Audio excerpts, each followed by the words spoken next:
welcome back. I'm Tedward. Welcome to Garage 42 here in Acton, Massachusetts, where I store my cars, and welcome to one of its inhabitants. This is a 1970 Ford Mustang Boss 302. And what makes these Boss 302s so special is that they're actually homologation cars. This was built specifically to go up against Chevrolet to beat the Chevy Camaro Z28 in the Trans Am series, which is why it only has a 302. There were bigger engines, and actually they did make a Boss 429. We'll talk about that later. Those are much more expensive. However, they were capped at 5 liters, so they couldn't go any bigger than a 305, and the 302 was their answer. So this car essentially had to be sold to the public just so they could go racing. It looks pretty striking in grabber orange, and it has a bunch of little external tweaks on the car that let you know that it's not a Mach 1 and it's not a GT and it's not a Shelby and all these other things. This car is built to go racing, and it was sold to the public specifically for that reason. So let's take a look around. The Boss has a pretty distinct style, despite the fact that it does look a little like a Mach 1. It has the shaker hood scoop, but the stripes are different, the aerodynamic package is different, and even the rear quarter is different because this doesn't have the fake scoop. There was a scoop in these cars that was completely fake, a vent. And it's funny that even in the late 1960s and early 1970s, they were using fake vents for style. We had a big conversation about that with modern cars recently, even on FK8 and FL5. Like, hey, what's fake, what's not? Audi is very guilty of this on some of their grills. But even in the late 60s, they were doing that for style. So this car has a very distinct look. When you don't see that scoop, you know that something a little more special. The Boss also has aerodynamic package, revised suspension, front disc brakes, and the Polyglass GT tires with a 60 profile sidewall. If it wasn't a GT, I believe they were 70s. And inside, it's kind of bare bones. You've got these captain's chairs that are probably more supportive than whatever else would have been on the market at the time. But when you look at them today, they look a little flat. You can't imagine there's a whole lot of lateral support, but we'll find out today on our drive. And in the rear, this gets a lot of style points. It has this matte black spoiler, but this louver looks the business. And it's funny because I grew up in the 90s, so like Fox bodies were a thing. Everybody was rupping around in their 5.0 Fox body, and a lot of people would put louvers on those and on the side glass. So I think, this kind of has that thing where this is where this comes from. But the real outlier for the Boss is this engine. Under the hood is a really special small block that makes 290 horsepower, 290 pound-feet of torque. And despite being a small engine, it's pretty potent because they made a lot of changes to this to be robust for racing and to withstand those high RPMs. So to breathe better, they have canted valves that are larger than they had on their previous small blocks. And I think this was the predecessor leading up to the 351 Cleveland head. So this was kind of a taste of the future. Not to mention the fact that it has more nickel in the block, thinner wall cylinders, and to reinforce the bottom end, 4-bolt mains, so that way this could stand the test of time. Hook it all up with a 4-speed manual transmission, and this thing was ready to rock and roll. It meant that you did have to rev it out a little bit, or so I've heard. I haven't driven the car yet, and you're going to see the first drive that I have in it today to kind of explore what this is like. But when I'm looking at the Mustang lineup, it is a little muddled to me because you would think, like, why a Boss versus a Mach 1 versus a Shelby? They all have very specific reasons to be, but they do seem very closely related. So the Boss obviously is the more track-oriented thing. It has more functional aero, it has more dedicated track-worthy suspension and brakes and tires, and this engine being kind of a high-revving thing makes more sense for the track, whereas the Mach 1 might have been aimed more at the guy on the street looking to drag race because it had more low-end grunt and torque. So anyway, let's get out there and have a little drive in this thing and just explore what it's like to drive a proper classic homologation special from America.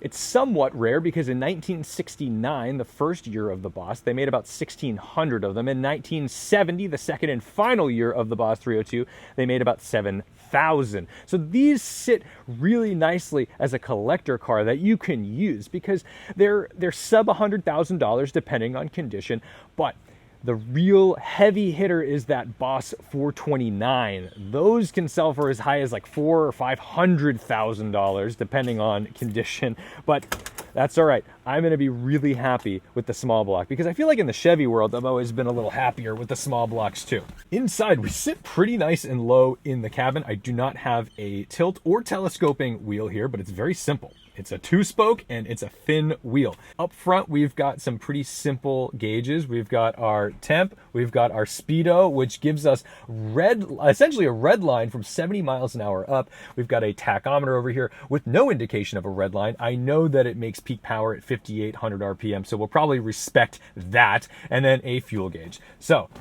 Hurst 4-speed shifter. Like this is fun. I don't think I've ever actually driven a proper T-grip before in this clutch. Oof.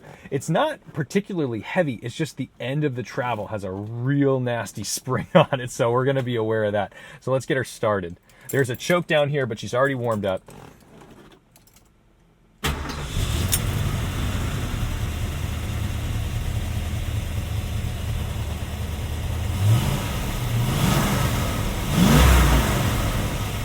Oh yes. All right, I'm excited. This is gonna be a good day. I've got a lap belt here, and you can see this little guy here because there is a shoulder belt that will plug into that for some sort of safety, maybe. You always get the sense when you're driving a car from the 1960s or 70s and you're putting on a belt like this that it may actually be safer not to wear it, but hey. Over the Garage 42 moat.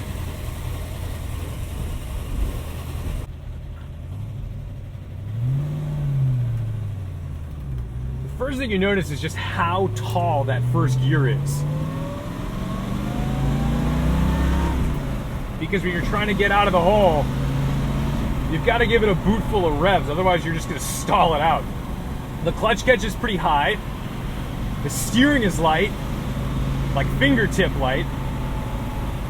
It's Halloween, so this is the perfect Halloween car in Grabber Orange, and the boss is named because Larry Shinoda, the designer of the car, when asked back then, what are you building? He would say, I'm building the boss's car. And it stuck, and they kept it. And they said, oh, it's Boss 302, baby.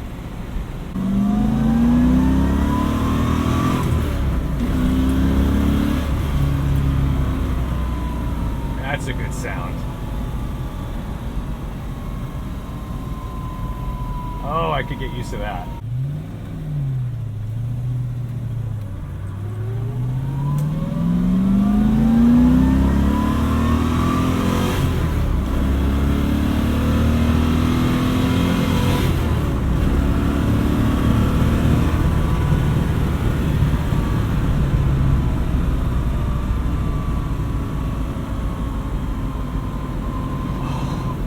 It just feels so solid. Like, this is what I love about American cars from the 1960s and 70s, is that everything was robust, everything was beefy.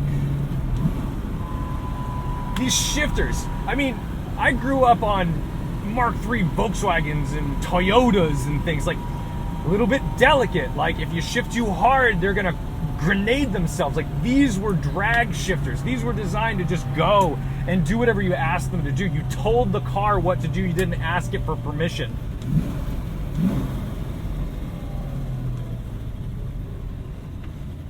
Oh, it's good. You never forget what you're driving because you got a shaker hood scoop up front that does in fact shake.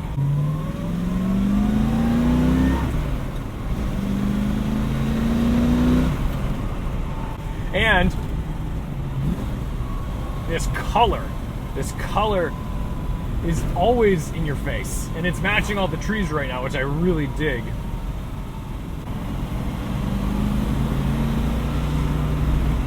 I'm not really sure how hard I can push these tires because, I don't know, when you see what look like period correct polyglass GT tires, you start to think, well, maybe they don't have very much grip, but it is hooking up in second pretty darn good when I go for it on that one too. So maybe I'm not giving them enough credit.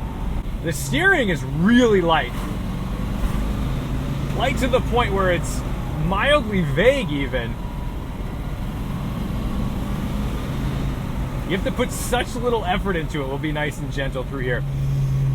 And I don't know, I would like a little more out of it. I think I would like a little, I honestly like take away the power steering altogether.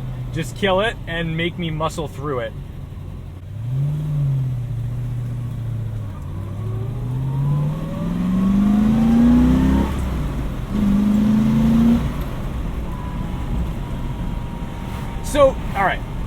In today's world, this is not a fast car.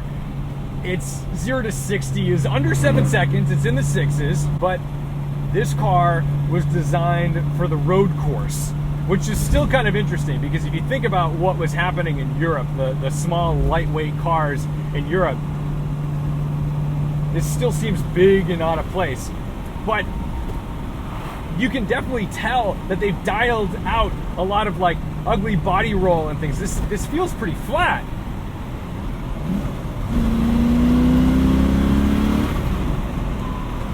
And the brakes actually feel really potent.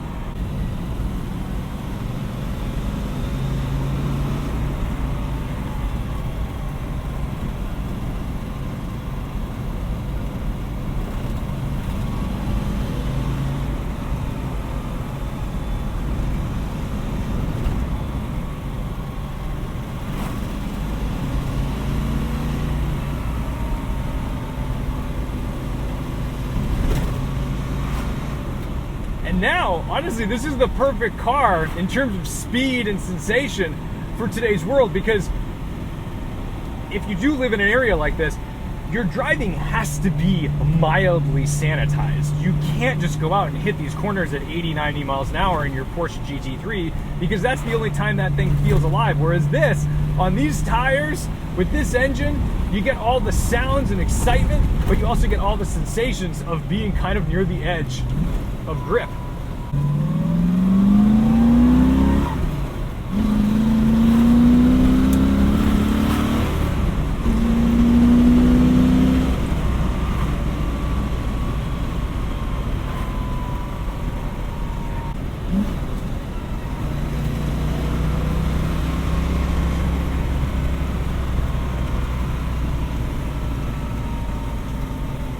I'm just kind of surprised at how confidence-inspiring it is to actually chuck into a corner, because I've driven, you know, C3 Corvettes of this time period, and they do not feel like this.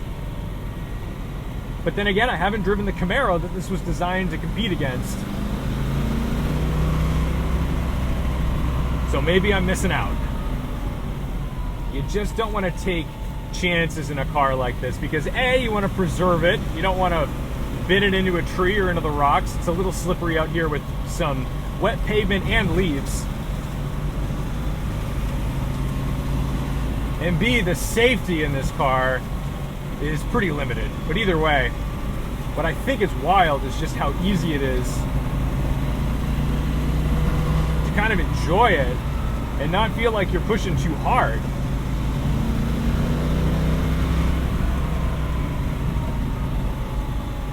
And what's great is that it feels so happy in the corners. So maybe it's not the track star in a straight line, although it sounds fantastic and it's fun to do. I'm really enjoying myself, just kind of pitching it in and out of some corners.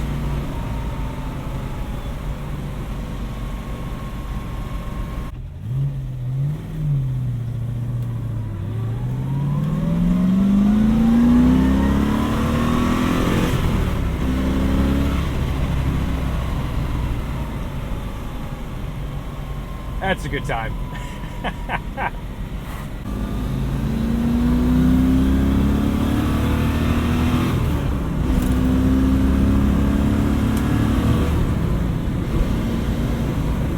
Oh yeah. Despite only being a 4-speed, fourth gear is really tall. I'm at 3,100 RPM at 70 miles an hour. You'll see a little bouncing in the steering wheel and stuff, but honestly the car feels pretty stable. Huge thanks to the owner for allowing this drive to happen. I've never even met the guy. I don't know him. But he's a friend of Garage 42, and he's seen my portfolio of things. He said, yeah, go take it out. So also, massive thank you for Garage 42 for organizing and orchestrating this to happen. Without them, a lot of good things in my life don't happen without Garage 42. So absolutely check them out if you're in the market for some car storage. It's more than that. You're not just dropping your car off at daycare. No, it's like concierge service. Getting thumbs up from a Chevy guy, baby. That's the stuff. They just make sure your car's always ready, and they treat you like a king. So highly recommend. Or just go stop by, see what it's about, have fun. Anyway, thank you guys so much for watching, liking, commenting, and subscribing. Don't forget to respect the drive, and I'll see you in the next one.